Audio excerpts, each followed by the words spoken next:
चांडे खां जे अगर बे नंबर ते का शख्स मशहूर हुई या का औरत फनकार मशहूर हुई तो उहा फौजिया सूमरो हुई, जेका जलाल चांडे खां पोइ बे नंबर ते सिंध में तमामु घणी मक़बूल हुई।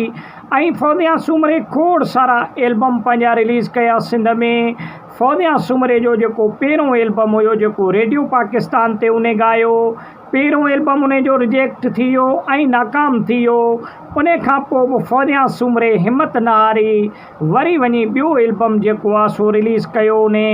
त उन जो पहिरों जेको रेडियो पाकिस्तान ते कलाम तमामु घणो जेको मक़बूल थियो, उन जा कुझु ॿोल हे हुया त बेक़दरा क़दर न कई। दोस्तों इहो कलाम जॾहिं फौजिया सूमरे रेडियो पाकिस्तान ते रिलीज़ कयो त इन कलाम खे लखे माण्हुनि जेको आहे सो जेको आहे ॿुधो ऐं हज़ारे माण्हुनि जेको आहे सो फौजिया सूमरे खे दाद ॾिनी।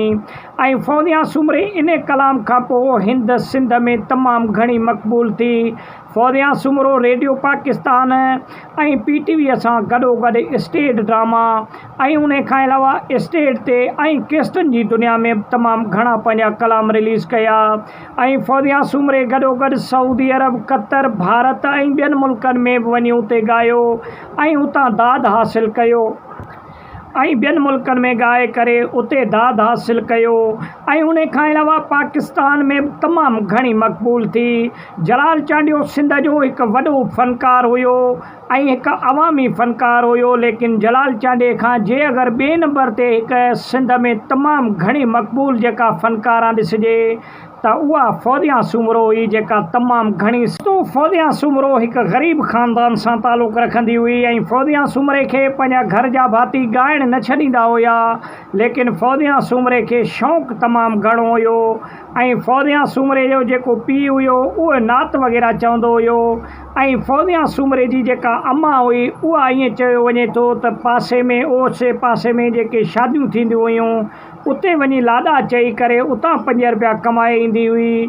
त दोस्तों फौजिया सूमरे जी जेका कहाणी ऐं ज़िंदगी आहे उहा तमामु दर्दनाक कहाणी आहे। फौजिया सूमरो हिकु त ग़रीब ख़ानदान सां तालुक़ु रखे पई ऐं उन खां पोइ फौजिया सूमरे जी जंहिंसां शादी थी उन बि 1 साल खां पोइ फौजिया सूमरे खे तलाक ॾेई पंहिंजे घरां कढी छॾियो। दोस्तों इहा बि हिकु वॾो जेको आहे सो औरत लाइ हिकु दर्दमंद किसो हूंदो आहे ऐं दर्दमंद हिकु पल हूंदो आहे जेको तमामु ॾुखियो गुज़रंदो आहे। लेकिन फौजिया सूमरे इहे हड़ई दर्द पंहिंजा हिकु तरफ़ करे ऐं पंहिंजी मौसीक़ी जी तरफ़ डट के बीह रही ऐं पंहिंजे जेके हुनर ऐं पंहिंजो जेको ख़्वाबु हुयो फौजिया सूमरे जो, उन पंहिंजे ख़्वाब खे तामील जेको आहे सो उन खे मक़बूल ऐं उन खे पंहिंजे खे हासिलु कयो। दोस्तों फौजिया सूमरे जा मुख़्तलिफ़ ज़बान में कलाम जेको आहे सो चयल आहिनि। सिंधी थी, बरोचकी थी, मारवाड़ी थी ऐं बिरोइकीअ में बि जेको आहे सो फौजिया सूमरे कलाम चया।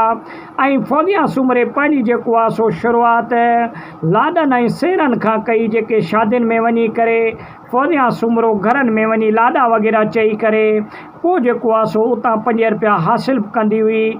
फौजिया सूमरे जो आवाज़ु तमामु बहितरीनु हुयो ऐं फौजिया सूमरे खे जेका बि माण्हू घुराईंदा हुया शादियुनि में उहे ॼण फौजिया सूमरे जा दीवाना थी वेंदा हुया।